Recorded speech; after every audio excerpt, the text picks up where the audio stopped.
After being poisoned by a military diet, the man responsible felt I deserved a treat for my bravery. So Tex of the Black Pants Legion sent me an assortment of fine cheese blocks along with a 5-pound cheese wheel. That is also fine if you have a large mouth. I'll give you a review of the small cheeses first, then we'll get to the big cheese. I'm going to be referring to them as the names they were shipped under, not the labels given to them by packaging. Only because Swiss cheese baby smoked sounds more likely to kill an infant than smoked baby Swiss cheese. Guess it depends on your delivery. Well, to accessorize my cheeses, I went to the wannabe Whole Foods section at my local Myers to get fancy hors d'oeuvres to pair with my cheese-stinking mouth. Copped organic crackers since they're safe for the earth. Got mini toast to raise my economic skills. And Parmesan cereal for the sour cream and onion flavor. Back to the main course. I started on Monterey Jack cheese with habanero. It has a nice spice, though the hot pepper overpowers any thought of cheese. If you can't handle it, go order a bunch of cheeseburgers and just eat the cheese, you wasteful shit. When it comes down to it, cheeses inserted with things that aren't cheese makes for a better cheese. I'll explain plain cheeses later. For now though, this type right here puts your mouth in California. I was gonna say something about swimming in an Italian canal because I wanted to believe all cheeses come from Italy. Despite its origins, Monterey Jack sounds and tastes Tex-Mexy. All I know is I'm glad I got 2 bricks of this one. They went fast. The other product I'm gonna need to hijack more of is the Havarti cheese, horseradish, and chive. It takes you to White Castle for a dip into zesty sauce. Of course, other fast food joints have horseradish, but this cheese comes from White Castle, and somehow that's a compliment. Similar to the authenticity of the meat in a slider, this doesn't taste like no cheese I've ever had before. It's different, though in an eye-opening way. Continuing to research my ass off, I discovered Havarti is Danish. He's from the Empire of Sweetmakers. So if your grandma isn't dead yet, slip her some of this. That's the best way to describe it. Moving on in the order I tried them, next is Gouda Cheese, smoked.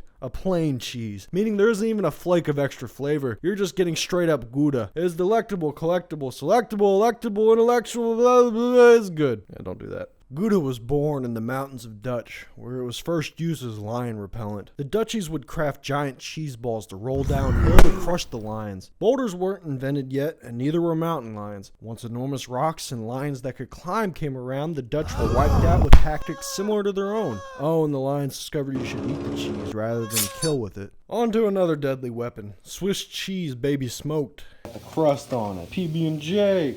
Even though the name stood out as threatening, this one was my least favorite. I took a few bites, and now it's just been shown in a baggie like an edible too terrifying to finish. Every cheese before it I ate in a day or two. However, motherfucking Swiss is the plainest cheese ever. It's wider than a slice of American. Now, I'm not going to tell you where Swiss cheese comes from. You'll have to figure that out for yourself. What I heard is that it was made by a Cajun farmer rebelling against his culture. Alright, here's the last little cheese. Smoked Wisconsin pepper jack. No, don't fucking do it. Don't move. Don't fucking...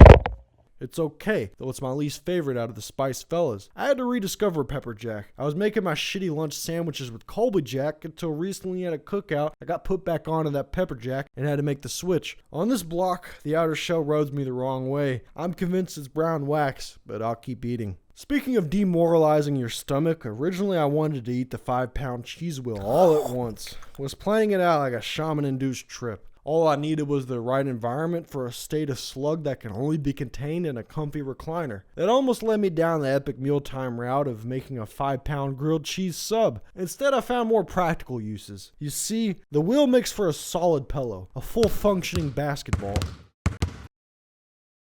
And it aids in resistance training. If you actually want to eat it, here are some recipes. Cheese soup. It's queso without the spices, or call it back alley fondue. I was hoping it'd be quality as the Campbell's nacho cheese my friend's mom used to make. The snack was merely a metaphor that made me and my friend feel like we were a part of Beavis and Butthead. My version didn't invoke any of those feelings. It was fucking shit. Then there's mild cheddar sticks, cause mozzarella and sticks has gotten repetitive. If you call them cheese sticks, then why not fill them with any type of cheese? Each one could be a mystery. Far fatter than the average cheese stick, this homemade mess was tasty. The only problem for me is the inner guts weren't desirably stringy. The last thing you should ever cook is a colossal sandwich. Someone in the Legion gave me this idea. Then another Legionnaire recommended I get a thick Italian bread to soak up the oil struck in the fields of melted cheese. This inspired the splitting of the loaf and the piling of cut cheese. I took that mammoth and cooked it in the oven. Not for a long time because I was worried the cheese would spill out the side. It came out okay. I should have heated it longer though. To contest the disappointment of barely melted cheese and lukewarm bread, I dipped it in Mid's meaty spaghetti sauce. I only ate half the sandwich. I had to save save the other half with my fridge. With all that cooking, I hit the dip, stick, and breaded categories. Mac and cheese is the only way I could have took it a step further that I can think of. Really though, snapping off pieces and hammering it down like popcorn is the best technique since the mild cheddar is delicious on its own. Now that's it. No more. I'm fat and full. Thank you, Tex, for sponsoring this reality show about a heart attack.